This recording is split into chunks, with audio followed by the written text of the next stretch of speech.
حضرت سیدنا عیسیٰ روح اللہ علیہ السلام ایک بستی سے گزرے تو اس بستی کے تمام باشندوں کو گلیوں میں منہ کے بل گرے ہوئے مردہ کی حالت میں پایا۔ آپ علیہ السلام کو بہت تعجب ہوا اور فرمایا، اے حواریو، یہ لوگ اللہ عز و جل کے عذاب اور غضب میں مبتلا ہو گئے ہیں۔ تو حواریوں نے عرض کی، اے روح اللہ علیہ السلام، ہم ان کا واقعہ جاننا چاہتے ہیں، ہم ان کے بارے میں معلوم کرنا چاہتے ہیں۔ آپ جیسے اچانک جائیں نکل کر اور کوئی ایسی تعجب والی بات دیکھیں اور آپ کے ساتھ ایک آپ کا رہنما ہو جو قابل ہو، تو آپ اس سے پوچھیں گے کہ یار یہ کیوں ہوا، ایسا کیوں ہو گیا۔ اور پھر حواریوں نے حضرت عیسیٰ علیہ السلام سے عرض کی، ہم ان کا حال جاننا چاہتے ہیں۔ تو حضرت سیدنا عیسیٰ علیہ السلام نے ان کے بارے میں جاننے کے لیے اللہ عز و جل کی بارگاہ میں دعا کی، تو اللہ تعالیٰ نے ان کی طرف وحی فرمائی، عیسیٰ علیہ السلام کی طرف وحی فرمائی، جب رات کا وقت ہو تو بستی والوں کو آواز دینا۔ یہ جو بستی کے منہ کے بل جو لوگ گرے پڑے ہوئے تھے، ان کے بارے میں حکم ہوا کہ ان سے سوال کرنا، بات کرنا، آواز دینا، یہ تمہیں جواب دیں گے۔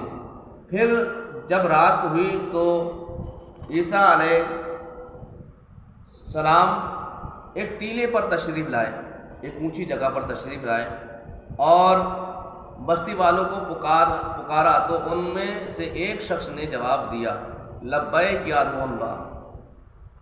اس میں سے جو لوگ پڑے ہوئے تھے منہ کے بل، ان میں سے ایک شخص بولا کہ لبیک یا روح اللہ۔ تو حضرت سیدنا عیسیٰ علیہ السلام نے اس سے پوچھا،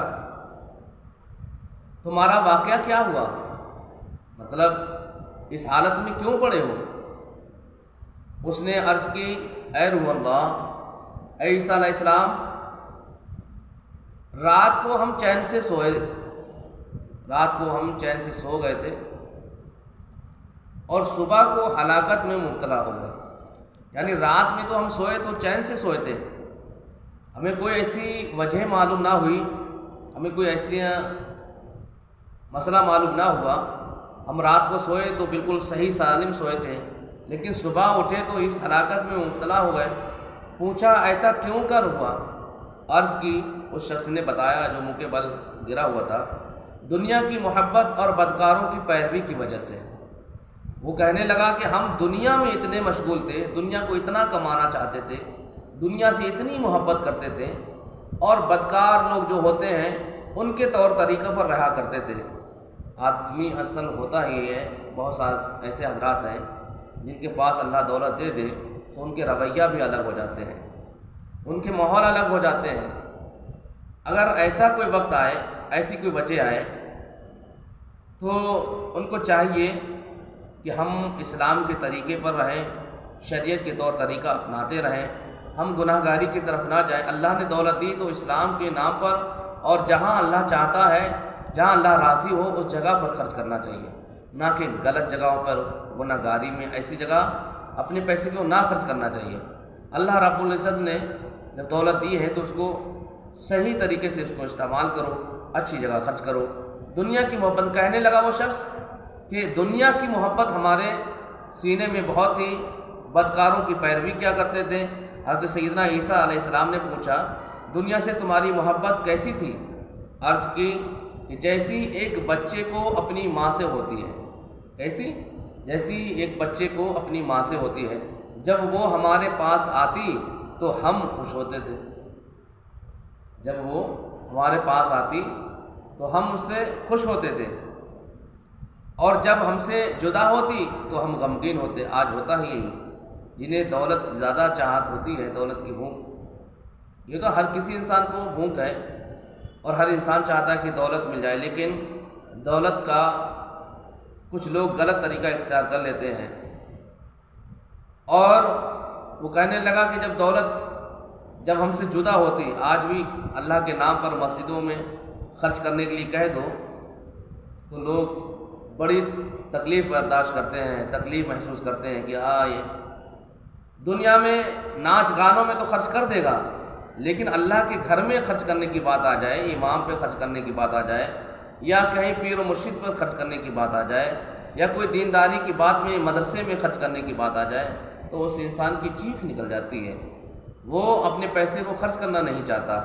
معزز سامعین کرام، وہ شخص کہنے لگا کہ دولت جب پاس آتی تھی تو ہم خوش ہوتے تھے، اور جب ہم سے جدا ہوتی تھی تو ہم غمگین ہوتے تھے اور رونے لگتے تھے۔ پھر حضرت سیدنا عیسیٰ علیہ السلام نے پوچھا، اے فلاں، تمہارے ساتھیوں کو کیا ہوا؟ جو تمہارے اور ساتھی ہیں ان کا کیا ہوا؟ وہ کیوں نہیں جواب دیتے؟ تو عرض کی، اللہ اکبر۔ اب یہ سنیے، اب تعجب اس بات پر ہوگا، اور یہ ہے غضب اللہ کا۔ اللہ جب ناراض ہوتا ہے تو اس کا کوئی ٹائم مقرر نہیں ہوتا، وہ کس وقت اپنے بندے کو کس حال میں پہنچا دے یہ کوئی نہیں جانتا۔ پھر حضرت سیدنا عیسیٰ علیہ السلام نے پوچھا، اے فلاں، تمہارے ساتھیوں کو کیا ہوا؟ وہ کیوں نہیں جواب دیتے؟ عرض کی، ان کے جبڑوں میں بہت طاقتور فرشتوں نے آگ کی لگامیں ڈال رکھی۔ اللہ، بہت طاقتور فرشتوں نے جو ہے آگ کی لگامیں ان کے منہ میں، ان کے جبڑوں میں لگا رکھی ہیں، ڈال رکھی ہیں۔ فرمایا، تو ان میں سے کیسے جواب دے رہا ہے تو؟ ان میں سے مطلب یہ تمام لوگ جن کے جبڑوں میں آگ کی لگامیں پڑی ہوئی ہیں، تو ان میں سے کیسے جواب دے رہا ہے؟ عرض کی، میں ان کے ساتھ تو ہوں مگر حقیقت میں ان میں سے نہیں۔ جانتے ہیں کیسے؟ کہنے لگا، میں ان کے ساتھ تو ہوں مگر حقیقت میں ان میں سے نہیں۔ جب ان پر عذاب آیا تو ان کے ساتھ ساتھ میں بھی عذاب میں مبتلا ہو گیا۔ میں اس وقت جہنم کے کنارے پر لٹکا ہوا ہوں اور میں نہیں جانتا کہ مجھے اس سے نجات ملے گی یا میں جہنم میں دھکیل دیا جاؤں گا۔